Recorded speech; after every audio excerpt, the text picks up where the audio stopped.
Pessoal, boa noite. Eu sou a professora Fernanda, né, responsável pela disciplina de Matemática e Realidade.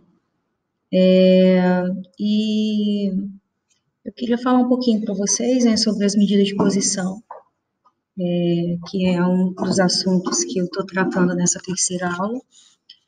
Bem, na nossa disciplina a gente está fazendo uma construção, né, voltada aí para uma construção dos assuntos, né, que envolvem a coleta, o tratamento de dados, né, a apresentação, a organização e a análise de dados, né. Bom, na primeira aula a gente viu como coletar dados, né, considerando a população, uma amostra, definindo as variáveis de interesse, se são qualitativas ou quantitativas. A gente falou também de como amostrar, né, esses elementos uma população.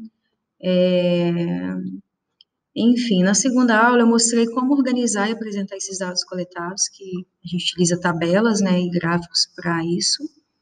E nessa terceira aula, né, a gente está vendo, né, medidas que resumem o conjunto de dados, né.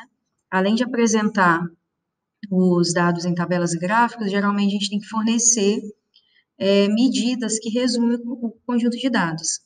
Essas medidas são chamadas de medidas de posição. Então, você, por exemplo, suponha que você tem 2.000 dados, né? Coletou, por exemplo, a altura de 2.000 alunos. Você consegue reduzir esses 2.000 elementos a um só, utilizando as medidas de posição. Aí, cada uma delas, né, elas têm um significado diferente, uma interpretação diferente, mas todas elas estão relacionadas à posição, né, dos dados. A média aritmética, por exemplo, te fornece um valor, né, em que todos os dados estão localizados em torno dela. A mediana te dá um valor, né, que a direita e a esquerda, né, se localizam 50% dos dados. Então, todas elas fornecem algo que tem a ver com a posição dos dados, certo? Por isso que é chamado de medida de posição. Bom, a média aritmética todos vocês conhecem, né? A gente já está familiarizado com ela. Desde quando a gente começou a estudar, né? Geralmente os professores calculam a nossa nota final utilizando uma média aritmética.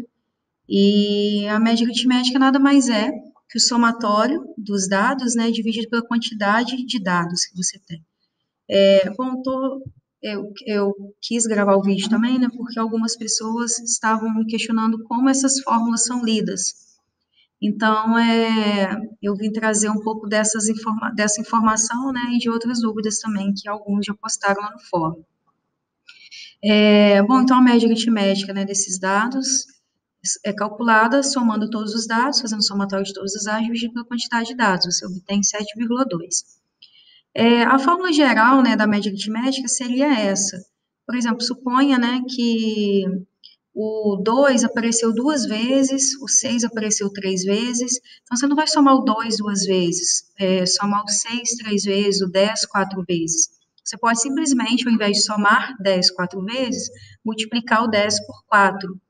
Então, dessa forma, a fórmula fica generalizada dessa forma, né? Quando as frequências aparecem num valor diferente de 1. No caso aqui, né, quando essas frequências assumem o valor 1, essa fórmula aqui se reduz a essa fórmula simples. Aí você teria aqui embaixo 1 mais 1, n vezes, né? Aí você teria n, 1 vezes n dá n. E se esses f's fossem 1, se cada elemento tivesse aparecido só uma vez, 1 vezes x1 ficaria apenas x1. Então, você recairia nessa fórmula inicial. Então, essa adição aqui desses f's é só para reduzir as contas mesmo que vocês têm que fazer, para calcular a média quando os dados aparecem numa frequência diferente de 1. Nós temos também a média ponderada. A média ponderada é quando você tem elementos que aparecem com pesos, né? Que nem na nossa disciplina. Nessa disciplina, os trabalhos têm peso 4 e a prova tem peso 6. Então, no final, o trabalho e a prova, os trabalhos e a prova são avaliados em 10, e aí, no final, a avaliação, a nota obtida nos trabalhos é multiplicada por 4, e a nota obtida na prova é multiplicada por 6. Aí a gente obtém um valor e divide pelo somatório dos pesos, que no caso é 4 mais 6, que dá 10. Aí, aí é obtida a nota final de vocês. Aqui no caso a gente tem um exemplo, né? Supondo que na nossa disciplina, né, tivesse um trabalho, uma prova e um seminário, né, com peso 3, 4 e 3, respectivamente. Aí, no final, as notas obtidas foram 85, 70 e 65.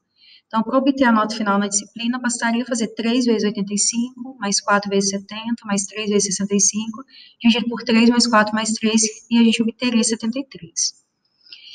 Bom, uma propriedade interessante da média, né, é que o somatório dos desvios é zero. O que são os desvios? Os desvios são os desvios são as diferenças de cada valor pela média aritmética. No caso aqui, a gente já viu que a média aritmética desses valores é 7,2. O que é o desvio? É o 2 menos a média aritmética, o 6 menos a média aritmética, o 10 menos a média aritmética, e assim a gente vai fazendo para cada um deles, né? A gente obtém zero. Então, quando a gente faz, né, a diferença de cada valor pela média aritmética e soma todos, isso sempre vai dar zero. Essa é uma característica bem interessante da média aritmética. Quando os nossos dados estão agrupados em intervalos, suponha que a gente tenha, no caso aqui, eu tenho 27, né? Suponha que a gente trabalhou com alguma variável em que a gente coletou esses 27 dados. Se a gente fizer a média aritmética, vai dar 83, somando esses 27 dados dividindo por 27. Vocês podem fazer o teste aí para conferir.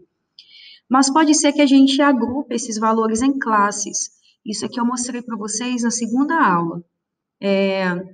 Então, suponha que eu divida, né, esses dados em 5 classes, né? Classes de tamanho 22, no caso, né, de 7 até 29, nós temos uma amplitude de 22. Para saber a amplitude da classe, né, basta fazer o limite superior menos o limite inferior. Aqui a gente obteria 22. Quando você faz, né, quando você agrupa esses dados em classes, essa tabela foi construída da seguinte forma, né? De 7 a 29, quantos dados tem aqui? Aí basta contar, você vai ver que tem 4, que é o 7, o 18, o 17 e o 25. São 4 dados. De 29 a 51, tem quantos dados? Tem só um, que é o 34. Então, aqui eu dividi em classes de mesmo tamanho, cada classe aqui tem tamanho 22, e aqui é a frequência com que eles aparecem aqui na coleta de dados, né? No seu conjunto de dados. Para calcular a média aritmética, nesse caso aqui, supõe que a gente não tivesse esses dados, que a gente tivesse só essa tabela que se refere à organização desses dados. Para encontrar a média aritmética de dados em classes, né? A gente encontra o ponto médio da classe. Como que eu encontro o ponto médio?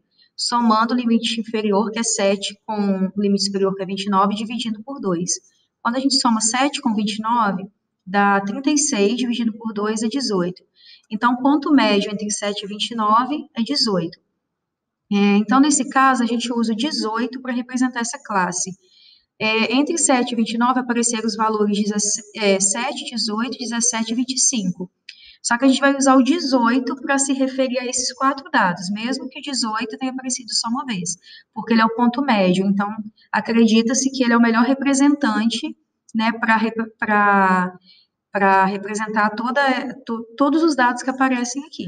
Então, é como se ele tivesse aparecido 4 vezes. Nessa classe que o ponto médio é 40, então é como se ele tivesse aparecido uma vez, embora a gente saiba que quem apareceu, na verdade, é o 34. Então, é só uma aproximação que a gente faz.